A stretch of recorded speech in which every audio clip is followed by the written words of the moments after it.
everyone. Hi, Dom. How are you doing today? I'm good. Thank you, Alyssa. How are you doing today? I'm good. Before introducing our guest speaker from PayPal and about our webinar today, I think we should wait for a few seconds for more people to join us to make sure they don't miss any information. So while we're waiting, maybe we can break the ice with some small questions for our guest today. Hey, Dom, have you been to Vietnam before? Yes, actually, I've been to Ho Chi Minh as well as Hanoi. Oh, okay. That's interesting. Well, if you ever went to Vietnam, I would recommend Hoi An and Phu Quoc. They're my favorites. Yeah. What do you like the most about working at PayPal? Oh, very good question. I've actually been in PayPal for 11 years now, and I enjoy what we're trying to do to help customers um, sell online. Even for those that have a little bit more difficulty, we try to bridge that gap for customers to actually easily sell online. So I think helping the customers is one of the big things and something I really enjoy in the company. Wow, that's amazing.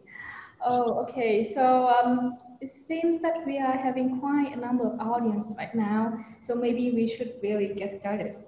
Uh, Sure. well, Hello everyone and welcome to Shopbase, the leading e-commerce platform that has empowered over 50,000 businesses worldwide to start, grow, and scale their brands to the next level.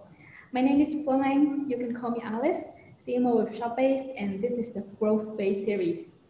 Well, if this is the first time that you ever watch one of our webinars, well, Growth Base series is a series of many informative of webinars and offline events that are empowered and hosted by Shopbase.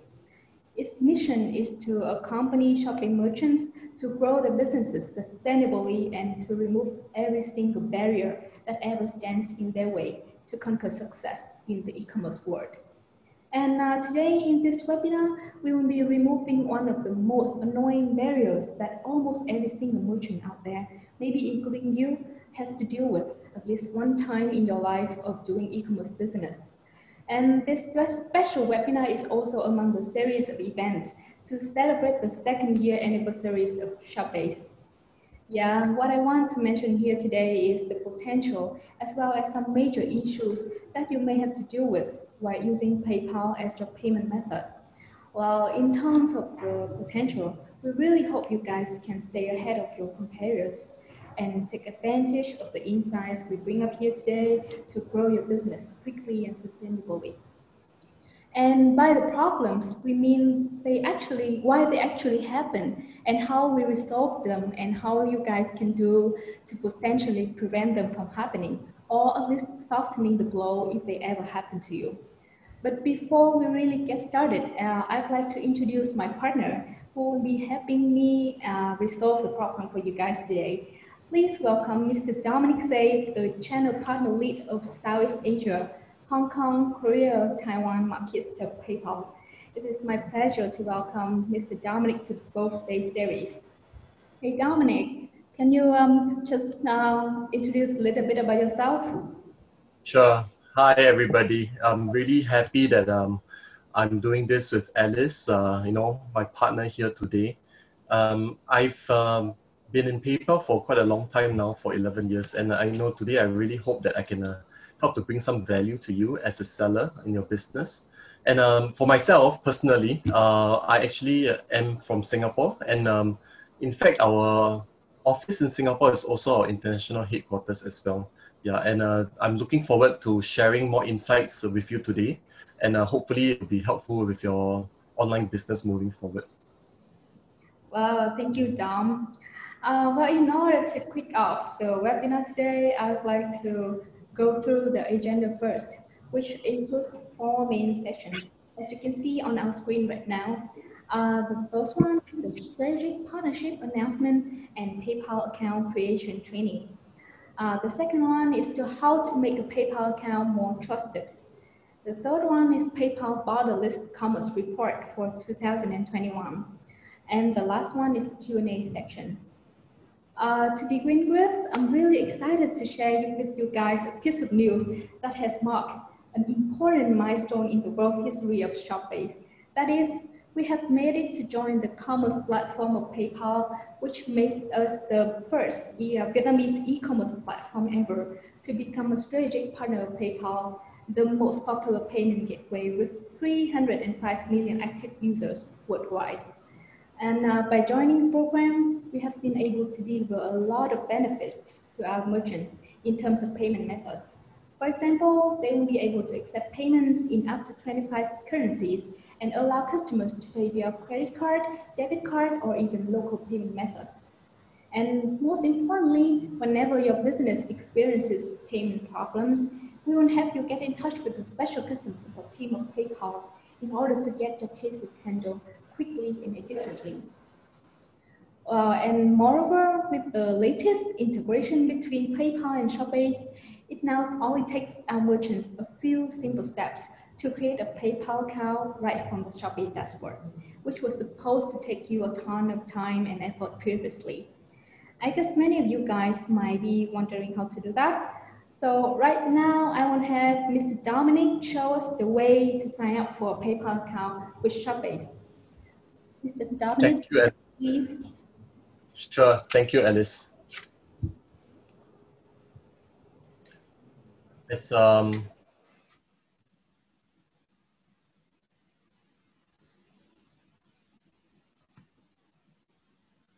Thank you, Alice.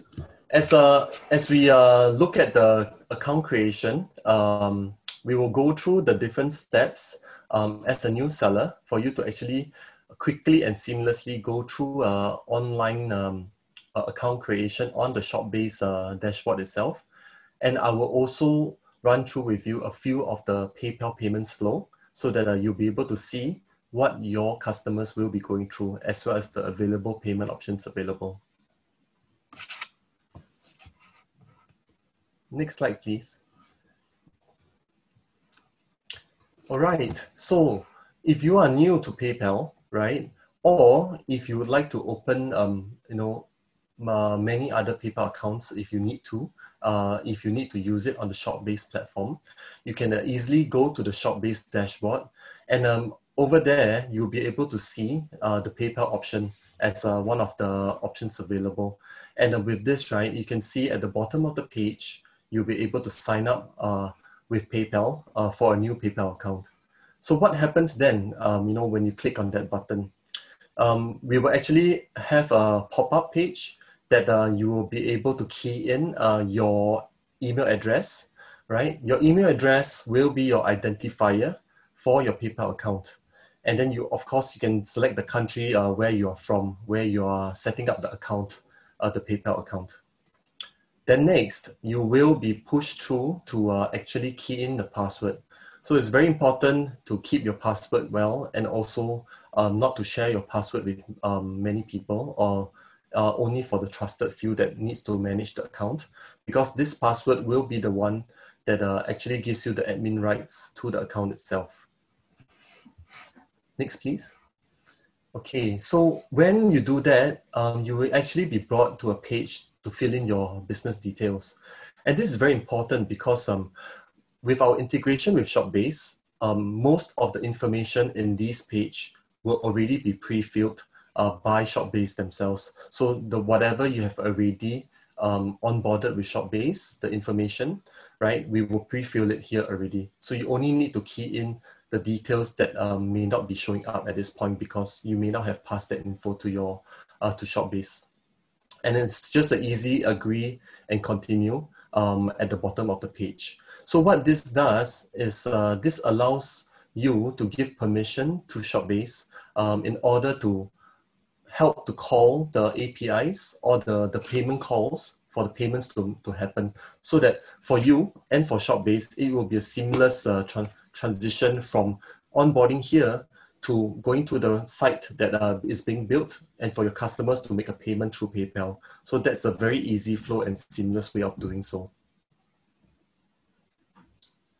So now let me introduce a little bit about the payments flow and what your customers will be seeing, and what type of payment options will be available to them.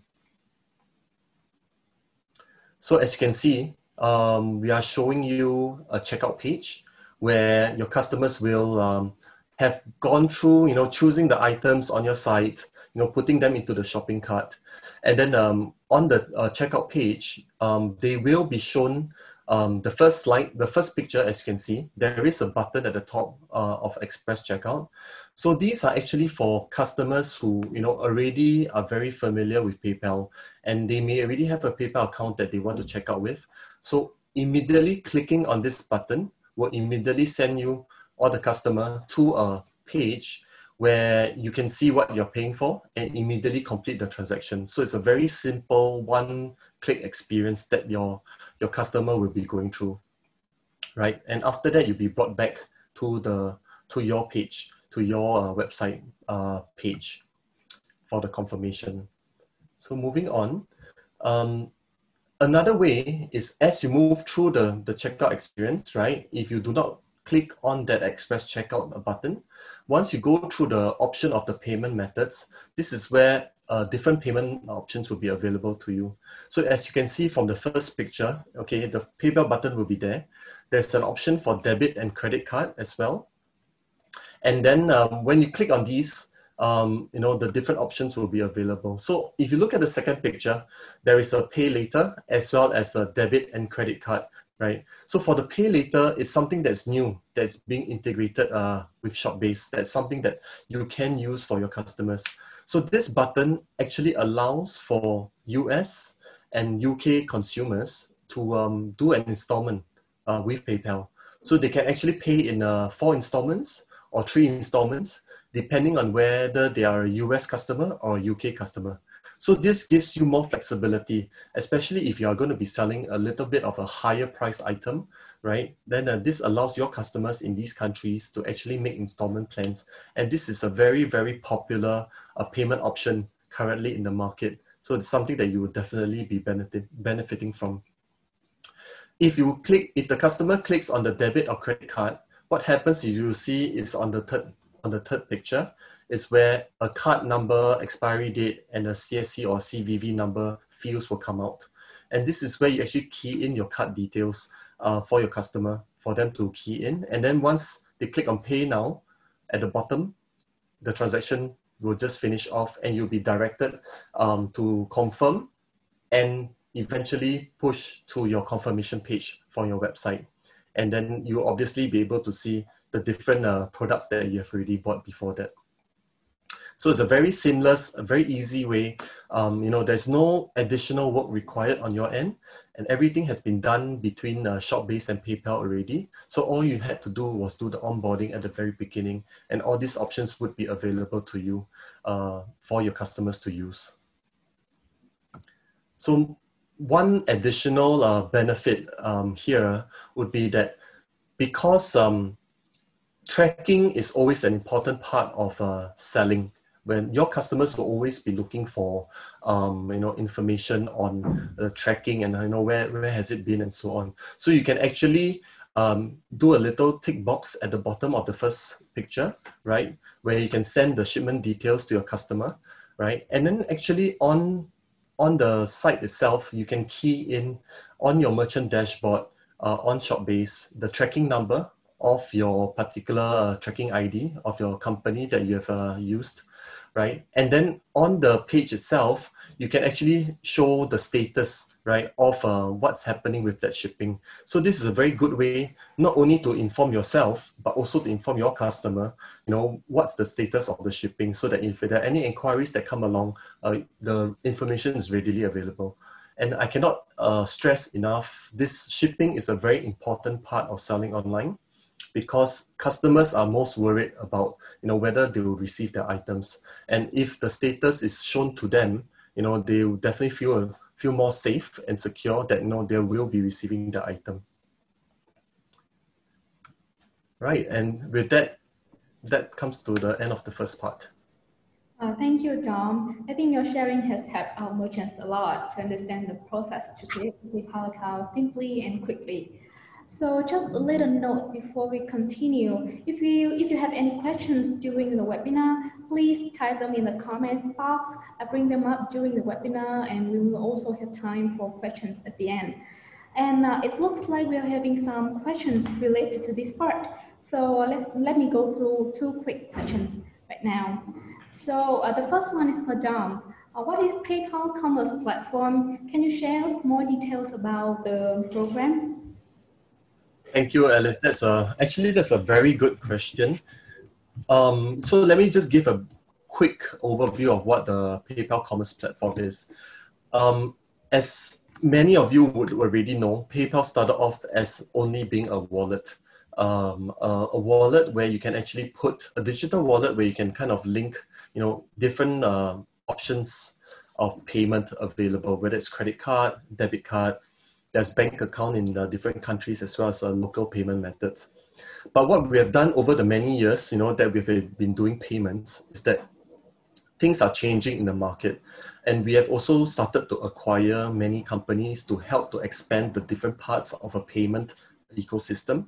So what we do is we have combined everything together into a one-stop shop called the PayPal Commerce Platform.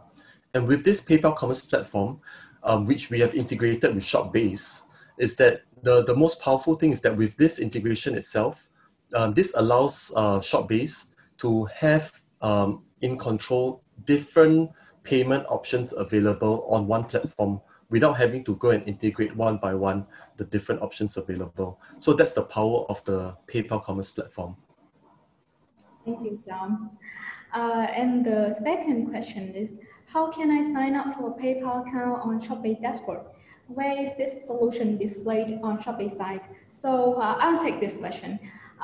For this question, we're gonna send the instruction link to all of you in the comments box. And if any of you has any trouble signing up, feel free to leave a comment or contact our customer support team. We'll be happy to help you out. We still have a lot of questions, but we will save those for the end of this webinar. So let's move on to the next session. As you may know, PayPal has been trusted and used by over 300 million users worldwide due to its great security system and user protection program. However, that's also been causing a lot of problems for our merchants and their businesses, often experience a time when the payments are made unavailable. In other words, PayPal may have to place a payment hold or restrict your account activity if your transactions seem insecure or if your account is untrusted in order to protect their users from losses. And once they hold your payment, your cash flow will be affected and your business may be interrupted due to the insufficient funds. And after a lot of in-depth research and talks with our experts in order to figure out how to make an account look more trusted in PayPal eyes, so our merchants can reduce the risk of payment hold, here is what we found out. So we have classified the whole solution for this issue in 4 main tips. And each tip will contain many smaller ideas that you could apply right away to your account. So the first one I want to share with you today is provide complete and accurate information that PayPal requires you to submit. To be more specific, we highly recommend you to first strictly follow PayPal's information submission procedure and provide complete, accurate information as required. Second, deliver instant response to dispute cases on the resolution center of PayPal. The third one is to prepare the important information so you can submit instantly when required. So what type of information do you need to prepare? Let's check them out on the screen like right now. And another important note to take is if your current account is limited, you should complete the steps to remove the limitation before signing up for a new account. If not, high chances that your new account will be removed. And if it's detected to be somewhat related to the old limited account yours. And always make sure that consistency is maintained among your accounts, including your Shopee account, PayPal account, and bank account. So to conclude, this tip is to mainly make sure that PayPal has enough information when they need to decide whether your account is trusted or not. However, information submission is not enough to ensure that you won't violate their policy and hurt their eyes. So is the reason why we bring here the second tip, that is to maintain positive account performance. While maintaining positive account performance by building a history of positive selling activities is probably the best way to tell PayPal that your account is reliable. You might be wondering how to do that. Well, we have figured out 8 ways to do that. But right now, I might just go through 3 most important ones, and the rest you can check on our slides, which we will send you later after the webinar.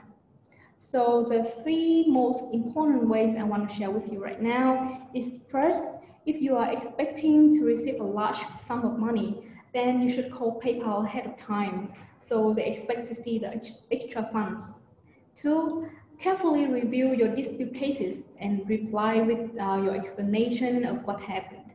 Respond within 24 hours and include suggestions on how to resolve the dispute.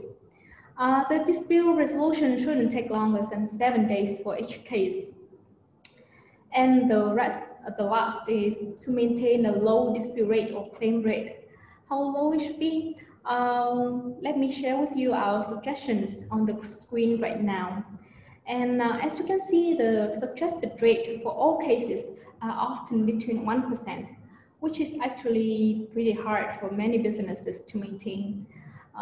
So we've listed here some ideas to help you guys out with this concern. First is to provide the contact information. By providing an email address or phone number, you give your customer the chance to come to you with an issue before disputing a transaction. Second, be responsive. No one likes to wait. So respond to all reasonable customer inquiries quickly and professionally. Third, post messages for your customers. For instance, if you know shipment will be delayed due to bad weather, give your customer a heads up. And please note that peak time, like the order volume during the Lunar New Year, often causes delayed, failed shipments, which results in bad customer experience and high dispute rate for sellers. So make sure that you work with reliable suppliers who guarantee your shipments are delivered on time, and ensure you respond to the unwanted cases instantly and accurately by preparing necessary information. For example, tracking number, carrier information, proof of shipment, and so on beforehand during peak times like holidays. And fourth, provide a clear return policy. Make sure your return and refund policies are easy to find and understand. And the last is suggest a dispute resolution. If a customer tells you that they are going to find a chargeback with their credit card issuer, ask them to open a case in the PayPal Resolution Center instead. This will give you and your customer the chance to work things out. So to sum up, just keep your PayPal account in good standing. Payment holds a common problem for first-time sellers who've been using PayPal for less than a year, or for sellers who have a lot of complaints, claims, negative feedback on the sites.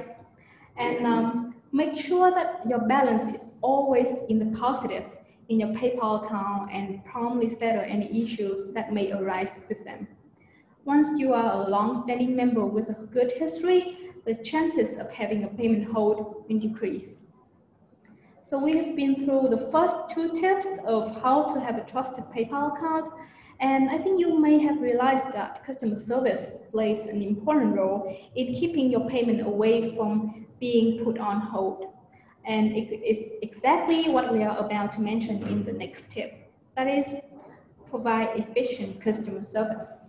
And by efficient, I mean you could respond to every single query of your customers instantly and accurately. And your customer service should be well set on both your store and in your PayPal account.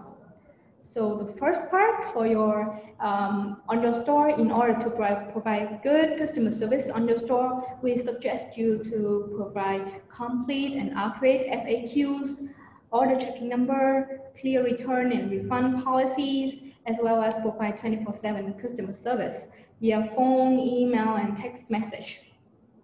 So, and in your PayPal account, To perform a good customer service in your PayPal account, we suggest you change the credit card name into your business name or your brand name. Let's say Cat Buddy is your brand name, while your credit card name is John Smith. So there might be a misunderstanding for some of your customers there. So you should change your credit card name into Cat Buddy. And you can find the instruction in our slide. In addition, payment hold limitation by setting your customer service message in your account, allowing customers to contact you in case they need some clarification. So to sum up, when your customer contact you, do your best to be responsive and helpful. Working with customer early can prevent a minor issue from booming into a much larger problem. And following the guidelines listed previously, we have to reduce the number of buyer disputes, complaints, and chargebacks. So if you are involved in a buyer dispute, start working to resolve it right away. Frequent, honest, and open communication with the buyer via the resolution center can help you clear things up, clear up any misunderstanding. And the last tip contains some unofficial suggestions from our stakeholders, which can help you avoid payment holds. So the first thing is about business account versus personal account. Business accounts are more trusted and grant you access to more features. For example, financial report monthly than the personal accounts. So second, do not withdraw all your money from your account. The third, reduce your currency conversion fee by around 4% by using your account balance to pay for basic ads or supplier services. And the last two notes for first-time sellers, update your checking information as soon as provided by your suppliers, and do not ever use fake checking numbers. And for big sellers, validating your product quality by ordering the products by yourself before selling them to your customers. Well, and that is the closing of the user problem solving section. And it looks like we are having some questions related to this part. So let's see what we've got here. Okay, so I just bring up one quick question for Dom. Will PayPal reopen mass payment service in Vietnam?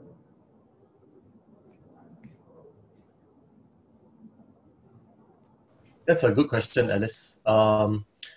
At this point in time, as we go through global products and so on, we have not opened up this particular service in Vietnam yet. We are exploring this with, especially with regulators, but this is something that is not available at this point in time. Okay, thank you. So, well, our time is limited, so we may have to move on to the next section, which is the talk of Dom about the e-commerce trends that you should expect in 2021, when the COVID-19 has significantly changed our customers' purchasing habits. So I'll leave it to Dom. Thank you, Alice. Yes, so today I wanted to share a little bit more about the market landscape as well. And significantly, we wanted to talk more about borderless commerce. You go a little bit more into it as we talk through this. So I'll talk a little bit of some insights that we'll have. What are the different type of drivers that are important for you to look out for, right? What's the perspective that we as a company are looking at in terms of the market and how that would affect you, as well as we wanted to do a deep dive into 3 countries as well, so that especially these countries that have a big market size, that you will maybe part of the customer base that you'll be looking at. So looking at the insights that we may have, to kind of start things off, why we are doing cross-border selling, why a topic like that is because cross-border selling to us is a very powerful channel, especially for the sellers that we have seen, right? So from our view, we've seen the power of how a smart cross-border approach in transforming small businesses, online businesses, into vibrant global ones has happened before. And international expansion has always brought a lot of benefits.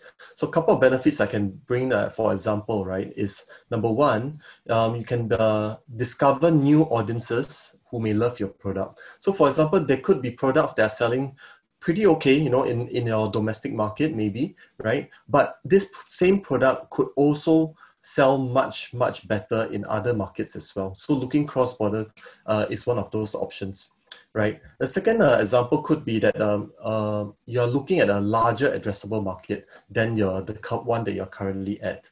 So, I mean, for me, for example, I come from Singapore, but the Singapore market is only so small, right? We only have, less than 5 million people in the country living in Singapore.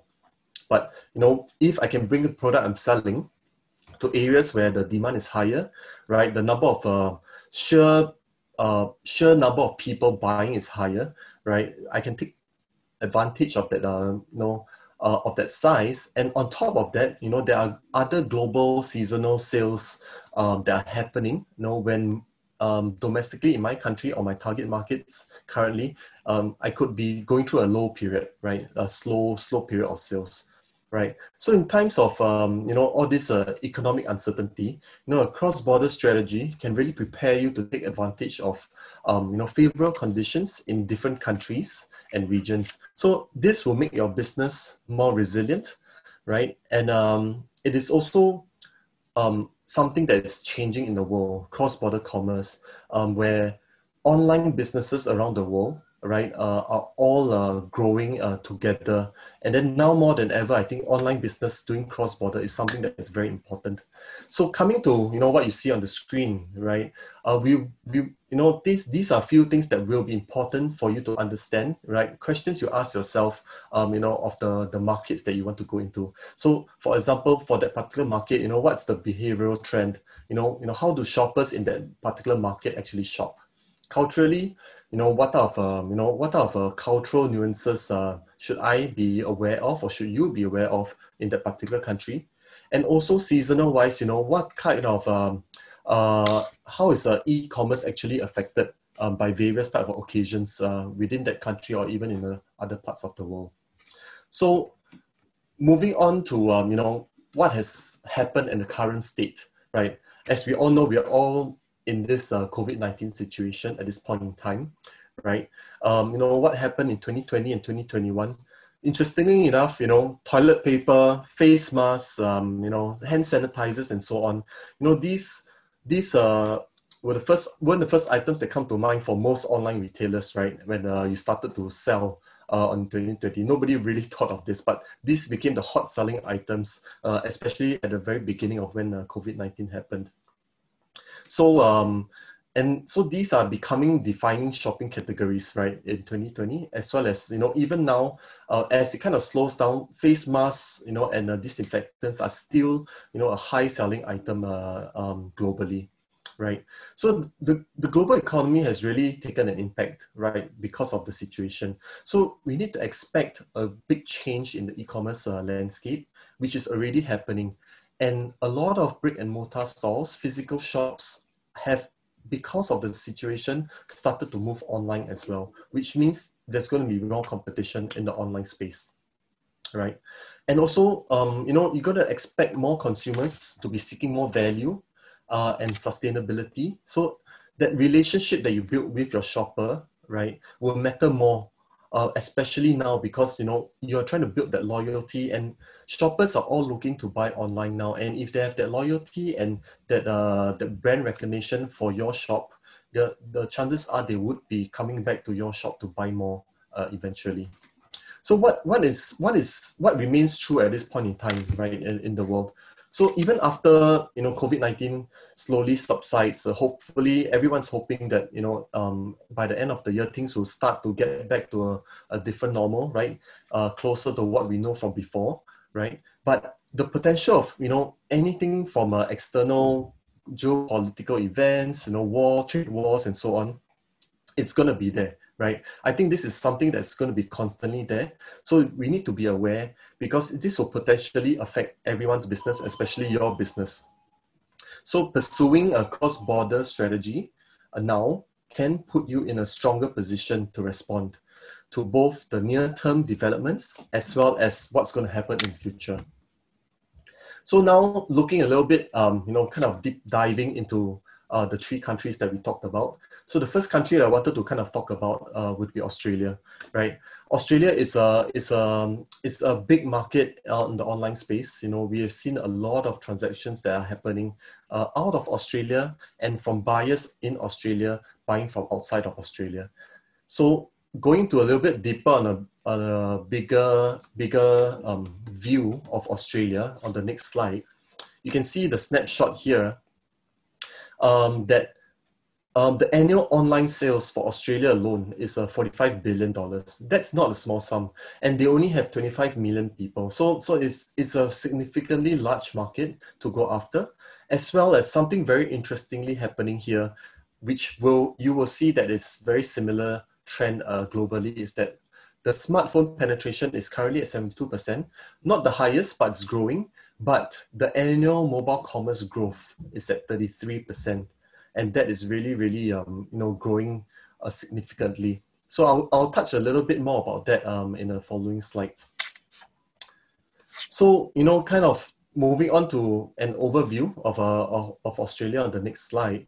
The big number you see there is 61%, right? 61% of Australia online shoppers actually buy cross-border. So that is actually quite a large number. So they don't only buy from domestic, but they also buy from overseas. So they actually have a very healthy e-commerce market in Australia. And each person is annually spending around $2,200 on e-commerce alone. So I think that is a really, really good number that you are looking at, right? It's quite a big number. As well as, I think something interesting is the top countries that Australians actually buy from.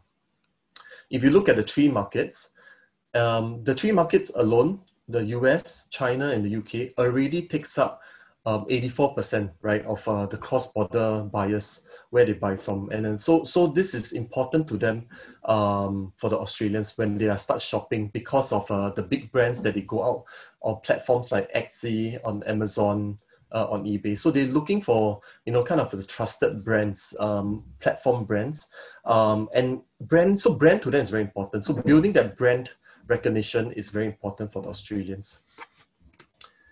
So moving on, right? We talked about the behavioral, cultural, and seasonal type of trends, right, in the market. So specifically for Australia alone, you can see for the behavioral trend, 27% of Australians who actually purchase cross-border actually worry about whether they're going to get their goods, and how long is their delivery time frame and so on. So I think this relates back to what Alice mentioned earlier, and for myself as well in the earlier slides on shipping information. I think this is very important for you to consider, because this is something that they need to know, right, and gives them assurance that they are buying from you and they will be getting their product. From a cultural perspective, 55% of them of smartphone owners are actually very conscious consumers. Like I mentioned earlier, in terms of brand value, so brand to them is important. So spending time to build that brand is something that's will help you in the long run. And the third thing would be the seasonal portion, right? I know 94% of the Gen Z shoppers are actually looking for bargains, and 58% of the shoppers really do impulse buying on sale items. I think this is something that's quite key. So sale, having regular sales could be something that's important to these buyers. And a trend that actually recently just came up in the last year or so is actually buy now, pay later, which I actually talked a little bit about it during the PayPal flow earlier. But buy now, pay later, how it's being termed, is basically an installment, right? You give the consumer or the buyer a choice to actually split that payment into a few installments instead. So this trend is coming up a lot in Australia, and if you're selling to the Australia market, right, this feature alone is going to be helpful for you when you're selling to them. So kind of summarizing things, but before that, looking at another trend driver that is important is technology, right? And I think this relates back to what we mentioned earlier on mobile, where 68% of Australians actually prefer paying for their goods via app. And this is very evident as you have seen earlier, where we have a very significant year-on-year growth for mobile commerce, right? And looking at the social media platforms used to make a purchase, Facebook is way ahead, in terms of the platform. As you can see, compared to Instagram and Snapchat. While looking at the different categories for cross-border shopping, I would say that these three categories are very similar to other markets as well, as you will see later on in one of the other markets. But fashion products like apparel, shoes, jewelry, toys, and hobbies are very, very up there when the Australians are actually looking to buy something from overseas. So kind of summarizing things up, right, of the three takeaways for the Australian market, right? So for the Australians, they are very, very socially conscious, in terms of the brand that they are looking at. So in fact, using influencers to kind of recommend your brand and people of influence to recommend the brand is something that's very important. And like I mentioned to you earlier, building that brand presence is important for the Australian market. And also number two, right, they're all very savvy, right? So having mobile payments on the phone, right, whether it's an app or just a mobile experience, is very, very important, as well as the installment services that I mentioned earlier as well. And last but not least, there are many cross-border shoppers, right, that are very worried about the lost packages, the long shipping times. So information about this, notifying them early, letting them know where, how long it takes, all this information and communication is very important for the Australian shopper. All right, so that's for Australia. I'd like to jump into the next country now, which is China, which is a very, very interesting market as well for China. So for China, as you know, it's one of the biggest economies in the world. It's a massive $13.6 trillion economy. And what's the biggest part about China is that their online e-commerce is the biggest in the world, growing at 29% annually. That's really, really huge. So this market will continue to grow, as I'll explain a little bit more as we go along the report. But looking at it from a broad perspective, right, what's the biggest reason for this, right? Number one, they have 1.4 billion people. So that's like 25% of the population in the world, right? All of them residing in China. And that's a huge number for you to have a market to go after. Looking at their online sales, they are like $135 billion in annual online sales alone. And each per capita, each person annually spends around $2,500 on e-commerce. So you can see that they have that power to start a trend on e-commerce and what you're buying. So moving on to looking at an overview, right? A quick overview of the China market. The population, like I mentioned, is a huge thing, right? And what is also driving the growth in e-commerce is also the increasing disposable incomes of the middle class Chinese consumer. So there are many of them in the tier 2 and tier 3 cities that are starting to have their disposable income increase. And this is one of the reasons why they are growing their e-commerce so greatly. And these are all kind of pushed and powered, right, by their knowledge and their purchases on their domestic platforms like Alibaba, JD.com, and so on. So all these buyers are very used to this type of domestic platforms. And the best thing about that is that the platforms are really starting to allow international sellers to sell their products on their platforms as well. So this is a really good reach for them. So you see the big shouting number, 43%, of Chinese online shoppers actually have made purchases on international sites. This shows that the Chinese shoppers are not only shopping domestically, they are also looking to shop for items from other countries as well that they cannot find locally, right? So you can see the split there from the US, from Japan, and South Korea as well. I believe a big portion of this because of K-pop, right? They have a lot of merchandise, digital goods that are being sold out of Korea, and a lot of it's actually also bought by the Chinese consumer. So looking at it from from the driver's perspective, behavioral wise, we have 54% of the Chinese online shoppers actually using digital wallets, which is no surprise. And the WeChat's dominating the market, right? Then there's the cultural portion where you have 84%. This is a very interesting fact that 84% of Chinese shoppers actually make purchases using their smartphone, right? So you can see how powerful the mobile commerce is around the world, right? And we've really seen it in Australia. You can see it now in China as well. So this is really, really powerful. And from the seasonal perspective, the Chinese consumers, shop cross-border more frequently on Singles Day. I'm not sure whether everybody's aware, but Alibaba came up with Singles Day, in 2009, and they really targeted the people who were single. But interestingly enough, because of that, the trend has actually moved to an international event. So now every year on Singles Day, many major platforms around the world are actually having a Singles Day sales event. And in 2019 alone, it generated 58 billion in global sales volume on that particularly one day. So seasonality is really an important thing that you can see as a trend. Okay, so moving on to the last portion for China, right? So not surprisingly, right, more than 1 billion people actually use WeChat, right, as a platform or in China, which is totally expected. But what that has done is because WeChat has given such a good experience for shopping, right, for logistics, the parts of the value chain and so on, that the Chinese consumer actually are trained to look for good user experience. So this is a very important fact.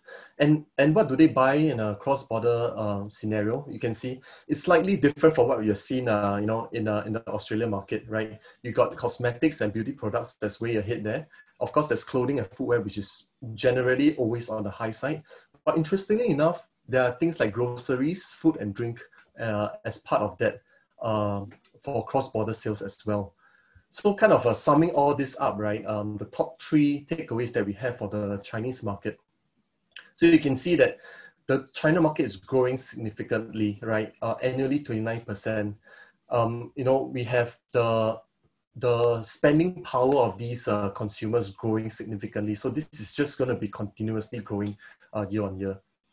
The second point is what I just mentioned earlier was, the user experience that these consumers are looking for, because they're so used to having good user experience. They're looking for something fast, frictionless, intuitive, quickly. They want to make that transaction fast, right? So something that's really, really important.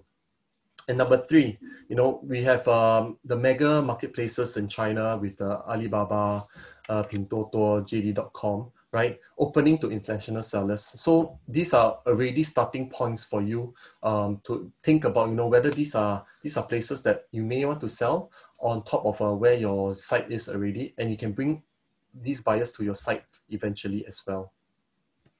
So that's all I have for China. So moving on to the US, of course. The US is by far still the largest economy in the world, right?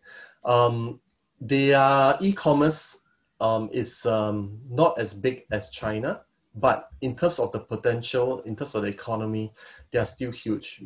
Digital is something that the whole country is pushing for, all the companies are pushing for. Well, I'm from a US company as well, and we have been pushing for digital for the last, for the more than 15 years now. Yeah. So as we look at US, from a macro level, right, the per capita here is way higher than what we've seen before. We're looking at 3,700 of annual online sales spend per person in the US. So that's more than 50% of what we've seen so far, right? And also looking at the growth, it goes back again. Look at the m-commerce growth annually, 41%. So mobile is really, really very, very key to what you need to do in terms of from a user experience perspective, right, when selling online.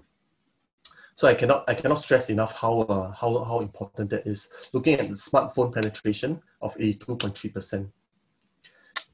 So moving on to kind of the big overview here is that a third of the American shopper actually shop from international businesses. But what they specifically look for, right, could be things that are better deals, right? They always look for better deals outside, because when they realize that if they shop domestically in the US, they may not be getting the items at the price they want. They could be looking at better deals from an international shop. They are also looking for harder to find items, right? Could be premium items, could be brand items that may not be sold in the US, but sold out of, outside from Asia or so on. That could be something. And of course, by no means Amazon is, a huge part of the e-commerce of the US, of course, right? So you can see that $73 billion is spent annually on cross-border sales alone.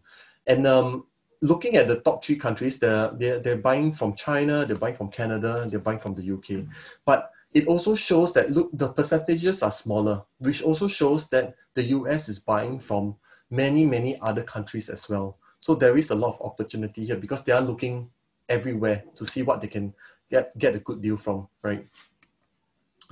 So moving on to the trends, right? The drivers of the US alone, right? You have the behavioral, where 65% of all US online shoppers actually make purchases via mobile devices. No surprise there, right? I think we have seen that in the last 2 countries as well. Very high trend there for mobile commerce, right?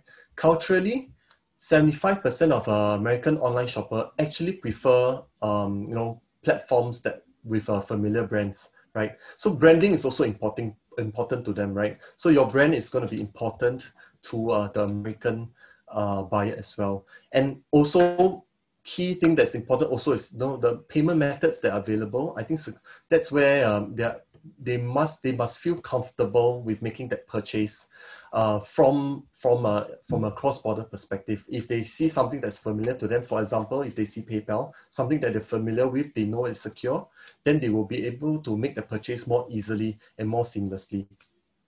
And the last, seasonal, right? 50% of US shoppers actually shop cross-border more frequently than usual for Christmas period, right? The end of the year, even for us, I can tell you, for end of the year, right, from Thanksgiving onwards, is always the peak buying period for the US, and even globally as well. Yeah. So this is and this trend has continued to grow, right, year on year. So of course, you will probably be familiar with Black Friday, right? So Black Friday is one of the biggest sales events for the US, and now it's become a global sales event as well. And the period has started to increase over time. Initially, it was just Black Friday, and then there was Cyber Monday, the Monday after the weekend. But now it even starts before Black Friday, maybe some even on the Monday or the Wednesday before that, all the way through to Cyber Monday. So it's almost a week of sales shopping where everybody just looks for good deals around the world. So I think this is a very important seasonality, not only for the US, but also other parts of the world as well. So looking at the last portion, right, as I sum this up, from a technology perspective, 41% of American online shoppers surveyed actually abandoned their cart. I think I talked a little bit about, what they're looking for, right? So delivery times is one, shipping, as well as security concerns. So I think these are quite important when you're making sure that you tell the buyers, what's happening with the shipping, if there are any concerns and so on. I think communication is key. Social media platforms, I think Facebook is still way up there, right? Along with YouTube and Instagram. And in terms of categories of shopping, this is very similar to what we saw before for Australia, where you have fashion, clothing, footwear, jewelry, toys and hobbies. I think this is a similar trend there. So kind of to sum things up for the US, right? The key top 3 takeaways. So mobile is a channel that's very, very important. I think we have reiterated that many times during this presentation, right? Mobile is really, really key, not only for the US, but for other markets as well, right?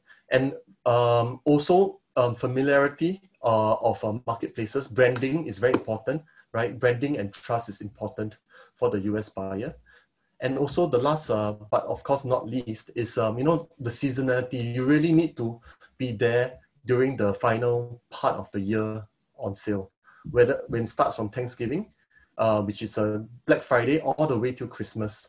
You know, this is really the highest shopping time, not only for the US, but at other parts of the world as well. So this is really, really key. Yeah. And with that, this actually brings me to the end of the presentation on borderless commerce. So thank you for listening in. Okay, thank you, Dom. Your sharing is amazing. And I believe it has brought our merchants a lot of insights and ideas to not only well adapt, but also take advantage of the current condition. So I see that we have some questions here. So let me see and pick some questions for our guest speaker today. Okay, so the first one, do you think mobile will become the preferred channel for e-commerce buyers worldwide? Thanks for that question, Alice. Yes. Thanks for the question, Alice. Yes, absolutely. I think we have seen in the in the borderless commerce report that I just went through that mobile commerce is going to be a very, very big key channel for everyone in the world, right? We have seen it in 3 markets that I presented, and this globally is the same trend for everywhere, where everyone wants it to be simple. A lot of impulse buying, a lot of quick sales actually happen on the mobile, whether it's through an app, browsing through an app, people who are commuting from point A to point B, you know, they're looking through their app or the phone to make a purchase. Mobile commerce is key to having a successful e-commerce business, 100%. I agree. Thank you. And the second question is, will buy now pay later option be available for Vietnam merchants? Great question. In fact, yes, but currently what we do is because of a cross-border scenario, we allow the US consumer, the consumer in the UK to actually have this opportunity to do buy now, pay later. We will be launching in other markets as well. I believe Australia will be launching anytime now. If not, it has already launched. Yeah, so please look out for that as well. So more and more markets will be opened up to this. So from a Vietnam seller perspective, if you are situated in Vietnam, so it doesn't matter, right? As long as the buyer is from the US or UK or Australia as is being launched now, right? They will have the ability to do a buy now, pay later transaction. Okay, similar to Chinese merchants, right? Because we have a lot of merchants from China. Yes, yes. So actually, it doesn't matter where they are, as long as they can open a selling account in most countries, right? We cover most of those countries already. So very likely, which country you're in, very likely it will be available. Okay, I see. So the third question, I received a lot of concern from our customers about this. So can you give us more details about the policy of money hold, limited account, or bank account? So so for this particular question, because our policy, our company policy is quite varied, and it depends on the seller themselves actually as well. I think you mentioned that earlier, Alice, in your presentation. So it also depends on the seller.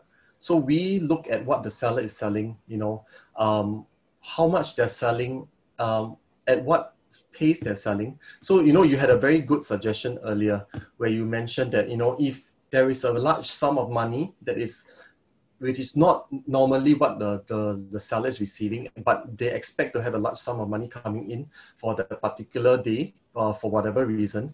If you actually contact PayPal to notify us, we will actually know that is happening, because when when something like this comes out that's uncommon, so our engine will actually pick it up and we will see that this could be a fraudulent activity, could be, right? So we may put the transaction on hold. So I use the word may and could because the engine has other parameters as well that we look at. So I'm not able to share, of course, everything with you, but these are ways for us to help to protect the seller actually, as well as the buyer, because we are trying to catch fraudulent activities so that it doesn't flow through the system. So we use these checks in place to actually do that. So I will not be able to tell you exactly what we do because that's our formula, right? How we catch these guys. Yeah, so I can't share that with you. But these are the things that we're actually doing to help the sellers like yourselves, and as well as the buyers as well, if it happens to them as well. Thank you, Dom. So to our customers, we have also, we did share a lot of useful tips for you to have a trusted PayPal account, and we will share with you the slide after this webinar so you can take a closer look at those tips and apply for your business. So move on to the next question. How to increase abandoned cart recovery of US buyers? So I guess this one is for me. So we have a detailed instruction on how to set up effective email and SMS abandoned cart recovery in ShopPay dashboard, and it has been working really well for our customers. So we'll leave the instruction link in the comment box below for you. Okay, so maybe I'll just take on one or two more questions from our customers. So the next one, how to shorten shipping time to the US? Why we don't have the US suppliers or stock in the US? Okay, so this may sound promotional, but ShopBase has fulfillment services that can shorten your shipping time, as well as we have suppliers and warehouses in the US. So please contact our customer support team for more details or leave a comment and we'll get back to you. Okay. Oh, I see that with a lot of questions here, but I'm really sorry to say that we can't go through all of your questions because time is limited. So I'm sure they will be answered and delivered to your mailbox after this webinar ends. I'll make sure all of your questions will be sent to Dom, and Dom will answer them for you. And so to be honest, we really appreciate your time and attention to our webinar today. So I'd like to give our valued audience a small gift as a special thanks to you all. And that is a discount code for using ShopBase services. And it will be sent to the email address that you register to this webinar. So again, make sure you keep yourself updated. And please note that if your business experiences a payment hold or limitation for any reason, please let us know so we can contact you with the special customer support team of PayPal, and your cases will be processed quickly and efficiently to save your time and cost. Well, this is the end of our webinar today, and it is our great pleasure for ShopBase to become the strategic partner of PayPal. We look forward to having more activities in the future to support our mutual customers. So don't forget to keep in touch with us on Facebook or YouTube channel, ShopBase Vietnam, to keep updated of valuable information to your business. We have a lot more interesting activities on the line to celebrate the second birthday of ShopBase in the upcoming month. So stay tuned. And hey, Dom, it is a great pleasure to have you here today. We really appreciate it. Is there anything else you want to send to our audience today, or maybe just a few words to say goodbye? Yeah, so firstly, congratulations on your second year. We are really happy to be a strategic partner together with you. And I look forward to helping your customers as we go through this payment journey with them. And of course, to everybody, this is the most important, I think, during this time especially, is please do stay safe and take care of yourselves as we get through this COVID-19 pandemic together. I think globally, every one of us will come out of it stronger, and then we will definitely grow much more in the years to come. Okay, thank you so much. And I think that's it for today. Thanks again for joining us, and we'll see you next time. Bye. Thank you. Bye, everybody. Bye.